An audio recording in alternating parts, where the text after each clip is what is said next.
Hey guys, it's Try Girl Try here in our very first video post. I wanted to take a couple minutes today to show you how I set up my transition area.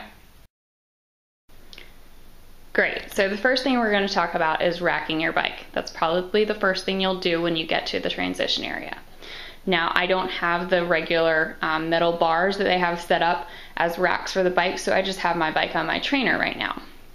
But when you do get to the transition area, you'll hang your bike either by the front underneath the brakes. This is my least favorite method. Right underneath the front of the seat. You'll put the bar right there. Or I like to hang mine underneath this rear water bottle cage holder. Now, when you're racking your bike, you want to make sure that if there are numbers, if your race number is actually stickered onto the bar, that's where your bike's going to go, obviously. And if there are numbers, they're going to alternate. One number is going to be on one side of the bar, the next number is going to be on the other side of the bar. And that's indicating where the majority of your bike should be. So if you're racking it from the handlebars, that means that the end of your bike, the back side of your bike, is going to be coming out that side with the numbers. If you're racking it from your saddle, however, you have more bike on the front end, and so that's what's going to come out on the number side of the bar. Now, if there are no numbers on the bar, it's first come, first serve. You probably want to try to get there early in that case and see if you can't get that end spot on the bar, because it does give you a little bit more real estate on the ground. But even if you don't get that end spot, we want to make sure that you're being courteous to the other racers and you're still alternating the bikes. One with the majority of the bike to the front, one with the majority of the bike to the back.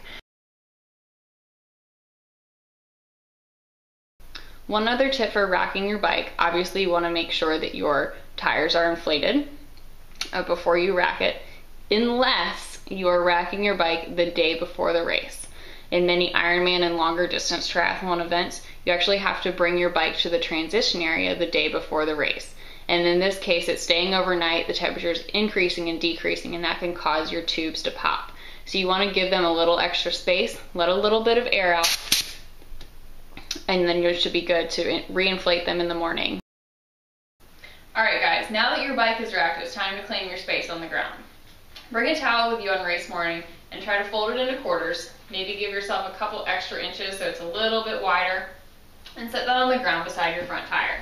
This just claims your area, and it's where you're going to put your shoes and any other gear that you need for the race ahead. So let's work from the back of the race, the end of the race, up to the front. The last thing you're doing is running, and you're going to need your race number, preferably set up on a race belt. This is going to go on the ground. This is pretty much the last thing you're going to need during the second transition. So this is going on the ground face down, and the buckle is going to be open so that you can grab it and just wrap it around your waist as you're already moving towards the exit of the transition. Of course, on the run, you need your running shoes, unless you're already wearing these on the bike. If you are, you don't need to worry about this step. But if you do have special bike shoes and special run shoes, your run shoes are going to go right on top of that race number. You're going to slip one foot at a time into each shoe and then grab your belt, like I said, as you're moving to the exit of the transition.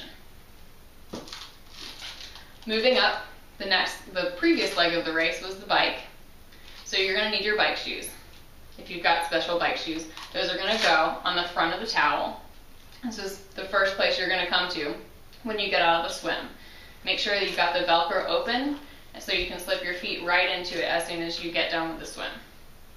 And finally, I like to bring an extra towel to set at the front of my transition space, and this just allows me to wipe my feet, get any grass or gravel off that happened to get stuck as I was running from the pool or the lake or the ocean to the transition area. Get my feet clean, slip them right into my bike shoes, and get on my way. Now there's a couple of other important pieces of equipment that you're going to need for the bike ride. Of course, your bike helmet and your bike sunglasses, if you're choosing to wear those. So I prefer to set my helmet up on top of my handlebars. I know that may not be possible for everyone, so an alternative is also to set it right on top of your bike shoes and just balance it there. Make sure you've got your helmet unclipped. It's easy to grab both of the straps. And I already have my sunglasses open and ready to go on my face right inside of the helmet. Alright, so aside from your shoes and your gear and your helmets and all of that stuff, you got to think about what you're going to eat and drink during the race. This is a topic that everyone's got an opinion on. It's up to your personal preference and what you think you need to get you through the distance of race that you're doing.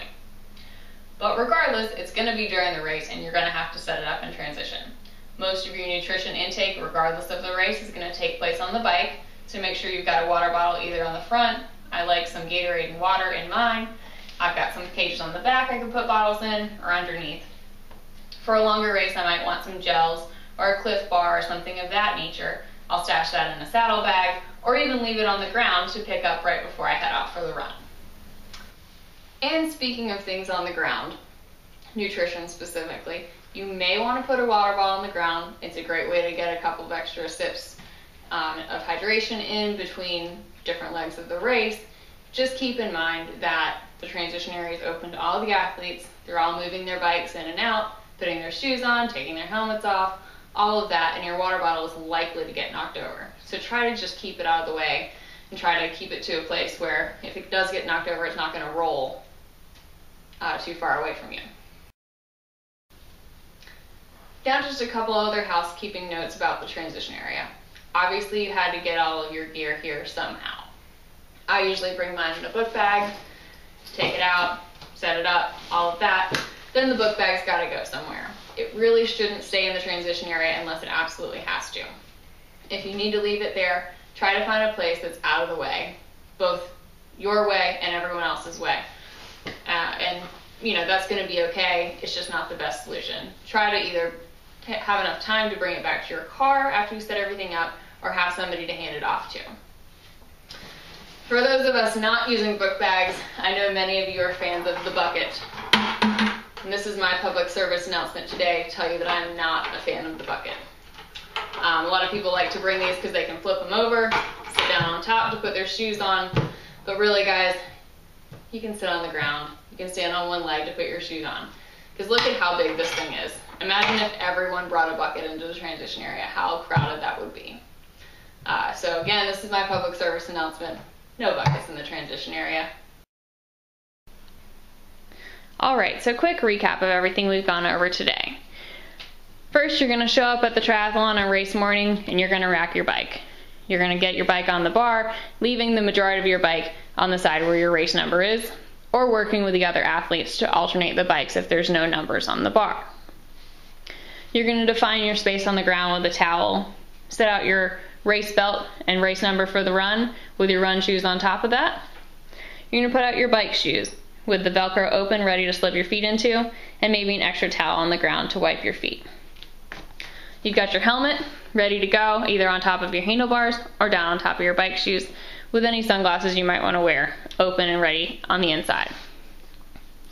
You've got your nutrition ready on your bike. Anything you want to eat or drink during the bike leg is already there.